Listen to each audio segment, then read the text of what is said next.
menanyakan kok gak ahlul Quran, kok ahli sunnah gitu, gimana Gus? Terkait pertanyaan-pertanyaan seperti ini. Mungkin pernyataan saya ini agak kontroversial dikit. Saya punya guru di Sudan, mazhabnya Maliki. Sholatnya kemarin sempat kita ajak ke kantor PCNU juga.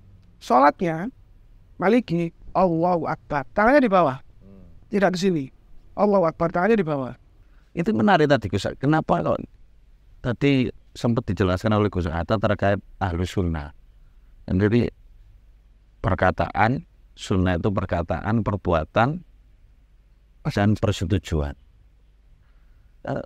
Saya itu pernah dengar Gus. Gimana ini pendapatnya dengan ada teman-teman itu kadang menanyakan kok gak ahlul Quran, kok ahli sunnah gitu, gimana Gus? Terkait pertanyaan-pertanyaan seperti ini.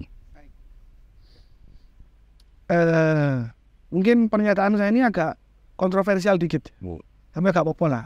Gak kontroversial, gak viral guys. Kenapa tidak ahlul Quran? Kenapa ahlus sunnah wal jamaah?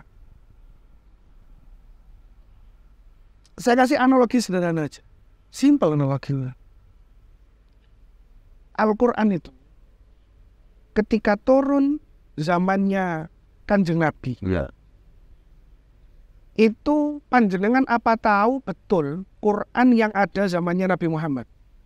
Nggak tahu Gus. Kita tidak tahu. Kalau segini aja lah, jadi kan Google aja lah. Google, wes kalau saya mau kitab saya ngelang-ngelang Googlean. Zaman Google di Yahoo. Zaman Google, zaman searching, Al-Quran pertama kali turun. Apakah dia berharokat? Apakah dia bertitik? Apakah dia bersyakel? Apa ono tasdite? Apa ono sukune? Apa ono tanwine? Itu tidak ada. Tidak ada Gus ya. Tidak. Zaman Rasulullah Quran turun. Kebetulan ya saya orang bahasa Arab lah, jadi ngene-ngene didik. Quran turun, ba, ta, sa, sama secara ya bentuk. Ya melengkung ya. Spidol ini ditelado pelengkung begini, dia kan pelengkung. Sama. Ba, ta, sa. Jim, ha, kho sama. Dal, sama. Ro, zai sama. Tidak ada titiknya. Belum ngomong harokat. Masih titik ini ya. Masih titik. Jadi wis ngomong kalimat awal di Quran lah. Bismillahirrahmanirrahim. Kalau kita tidak hidup zamannya Nabi Muhammad, mau coba Bismillahirrahmanirrahim, mohon maaf. Ya. Iso Bismillahirrahmanirrahim. Bisa pakai ta, bisa pakai sa. Kemudian ketika zaman Kanjeng Nabi, Quran itu turunnya lewat talaki, kan turunnya lewat talaki, diturunkan oleh Allah melalui malaikat Jibril kepada Kanjeng Nabi cara talaki, Iqra Bismi rabbikal ladzi khalaq dan seterusnya. Itu ketika zaman sahabat sepeninggal Rasulullah, banyak sahabat yang memegang hafalan Quran itu meninggal ketika perang. Dikhawatirkan kalau ternyata semua sahabat yang memegang hafalan Quran itu meninggal semua ketika perang, Quran ada hilang. Dikhawatirkan hilang karena hafalannya itu cuma ada di pikirannya orang saja. Muncullah inisiatif. Munculnya itu dari siapa? Jamaah. Orang yang mengikuti Kanjeng Nabi. Sayyidina Umar Rasul ke Abu Bakar, ya Abu Bakar, saya ini khawatir kalau misalkan orang-orang yang punya hafalan ini meninggal semua. Quran bagaimana? Terus usulmu gimana? Tulis aja. Quran itu kita tulis. Karena waktu itu Sayyidina Abu Bakar masih saya repot ngurusi kalau di zaman sekarang itu era transisi. Era transisi dari, kalau di Indonesia dari Orde Lama ke Orde Baru, Orde Baru ke Reformasi, dari Reformasi ke dinasti itu tuh ya. Bukan. Itu. Nah, aku soalnya akhir-akhir ini sering ngomong dinasti tuh. Iya. Kok bahas itu Malen? Ketika waktu itu sedang era transisi, Sayyidina Abu Bakar repot di situ. Ya apa orang-orang itu terbiasa tanpa adanya Nabi Muhammad. Akhirnya belum terlalu tertampung. Kemudian Sayyidina Abu Bakar wafat, Sayyidina Umar muncul. Dari situlah mulai inisiatif pertama kali untuk menulis Quran. Ditulis Quran. Ditulisnya ya tetap kayak pertama kali turun. Ndak ono titike, ndak ono harokate. Yang bisa baca siapa? Ya cuma orang-orang Arab saja yang mengerti. Singkat cerita, Quran sudah ditulis zaman sahabat, yang itu merupakan jamaahnya Kanjeng Nabi. Zaman Sayyidina Utsman, mulailah disempurnakan. Disempurnakan tulisannya, dirapikan urutannya. Terus baru zaman-zaman selanjutnya, tabi'in, dikasih titik untuk membedakan supaya Quran itu bisa dibaca oleh banyak orang, dikasih harokat supaya orang-orang non-Arab atau orang ajam kayak kita ini kan orang ajam. Non-Arab itu iso maca Quran bisa. Itulah kenapa yang diomongno oleh Kanjeng Nabi itu bukan ahlul Quran, bukan ahlus sunnah saja, tapi diikutno ahlus sunnah wal jamaah. Karena Kanjeng Nabi itu visioner ngerti Islam itu bakal tutup Jawa. Werusak durunge winara gitu kan. Kata orang Jawa ya Gus ya. Kanjeng Nabi tahu tutup kene kok wong Jawa ndak bisa baca. Kanjeng Nabi tahu wis engko melok jamaahku, itulah kenapa disebut kata jamaah. Oh, jadi begitu Gus ngene. Ini satu lagi Gus ini. Kita sering dengar, termasuk saya dari guru-guru saya itu ada istilah ahli sunnah wal jamaah an-nahdiyah. Itu gimana Gus? Apa ini ahli sunnah milik Nahdlatul Ulama atau gimana ini? Oh, jawab ini kayaknya minum. Harus kopi dulu. Harus monggo. Gak ada endorse-nya ini.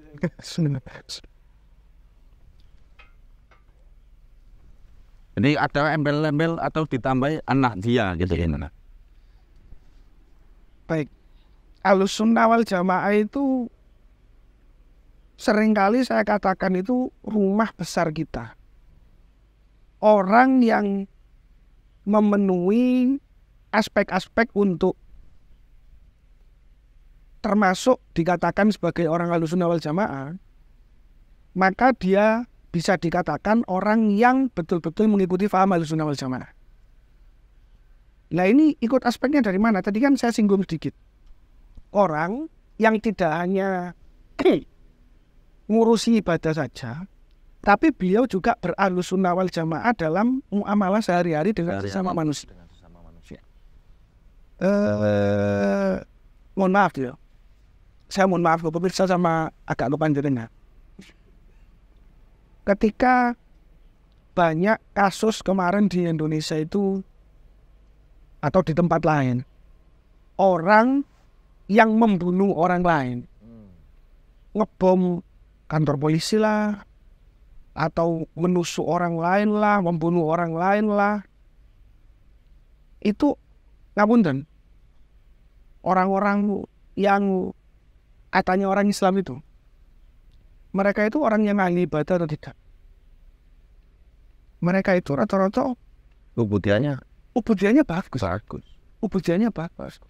Tapi mereka itu melihat aspek aswaja terlalu sempit. Jadi mereka ngeroso awake dhewe sing paling benar. Akhirnya mereka lupa bahwa ada hal-hal yang harus diperhatikan. Kadang sholat itu juga diawali takbiratul ihram sebagai mungkin gambaran kita berhubungan dengan Allah, diakhiri dengan salam Gus ya. Kira-kira gitu ya. Diakhiri dengan salam, toleh kanan, toleh kiri gitu ya. Jadi memang seperti itu. Nah ini saya tutup hadiah ini agak jauh dikit ya pemirsa. Kemudian setelah itu, jadi jangan mengklaim orang yang amal ibadahnya bagus, tapi dia muamalahnya kurang bagus, apalagi merasa paling benar dan membumi, menyakiti orang lain, itu tidak termasuk Ahlussunnah wal Jamaah. Sudah tidak termasuk Ahlussunnah. Kalau menurut saya tidak. Ahlussunnah wal Jamaah itu garis besarnya ibadah oke, tidak condong ke kanan, tidak condong ke kiri. Ibadah oke, muamalah oke. Makanya kalau ono wong muamalah tok tapi tidak sembayang, ya bukan aswaja. Bukan aswaja ya. Wong sembayang tapi dia tidak mau berinteraksi, menyakiti, membunuh, merasa paling benar, bukan aswaja. Jadi dua aspek ini harus saling melengkapi, komplit pokoknya. Lah terkait pertanyaan Mas Cahyo tadi yang mengenai an-nahdiyah. An-nahdiyah itu kan dari kata Nahdlatul Ulama. Orang-orang yang ikut NU itu kan sering disebut Nahdiyin. Fahamnya Nahdiyah pakai ya jinsiyah. Jadi kalau kita kemana ke Arab itu, kalau kita ke Arab, min aina anta? Indonesia. Nah, dari mana Indonesia? Kebangsaanmu mana? Baru Indonesia. Lama di Arab sepertinya Gus Ahtai. Saya saking terlalu lamanya di Arab, saya itu gak betah dingin. Oh gitu ya. Jadi kalau kena AC itu saya langsung sakit. Makanya saking kesuaian di Arab dengan suhu 40-50 derajat. Ya. Kalau istri saya tidur di kamar yang ada AC-nya, saya lebih milih tidur di luar. Oh gitu ya. Kalau nggak gitu istri saya kita bawa keluar. Konsekuensinya ada ya. Konsekuensinya ada. Jadi aku lagi kena AC aku sering loro biasanya. Nanti aku nggak betah AC, roto setengah unton ini. Karena kebiasaan sudah Gus gitu. Memang tangan apa mangkok lali bang. Nyeret bojo mah lali. Anak dia. Jadi Nahdlatul Ulama itu kan organisasi di Indonesia yang berfaham Ahlus Sunnah wal Jamaah. Kemudian kalau kita mengatakan Ahlus Sunnah wal Jamaah an-Nahdiyah, maka kita berfaham Ahlus Sunnah wal Jamaah tapi mengikuti amalan ala Nahdlatul Ulama. Meskipun saya yakin amaliyahnya orang Ahlus Sunnah wal Jamaah itu tidak semuanya sama. Tidak semuanya sama. Saya kasih Contoh. ya. Saya kan lama di Sudan. Ya. Berapa tahun Gus di sana? Banyak tahun kayaknya ini. Gak lama, cuma 5 tahun. Waduh, ya lama Gus. Itu kalau plat itu sudah ganti. Ganti 5 tahun nanti. Ini gak ganti dari plat Sudan nanti. Ganti dari plat Sudan lain. Jadi Sudan itu negara yang namanya saja sudah menyimpulkan penduduknya. Sudan itu dari kata aswadun. Aswadun artinya hitam. Jadi kalau jenengan ke Sudan pasti ketemunya orang yang hitam. Jadi nama negaranya aja udah hitam. Untuk kono wonge ya hitam. Untungnya ada masih putih lah. Sangat putih kalau jenengan. Kopi air putih. Saya punya guru di Sudan. Mazhabnya Maliki.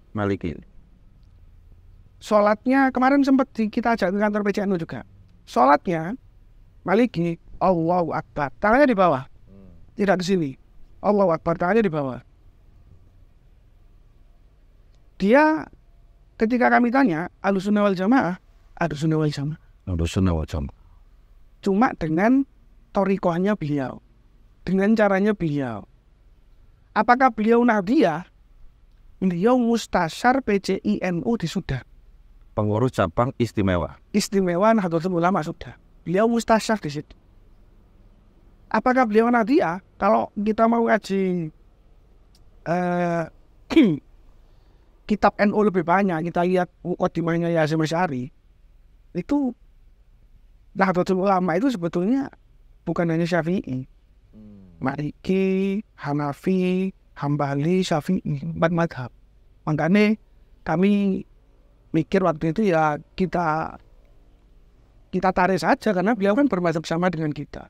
Saya sebenarnya tadi setelah ini akan menanyakan ciri-cirinya aswaja seperti itu. Cuma saya ingin mencoba untuk gimana pemirsa ini, para pendengar ini juga sering kan dengar itu dari, bahkan mungkin menganggap itu apa penekanan biar kekuatan aswajanya yang berafiliasi ke Nahdlatul Ulama itu kuat.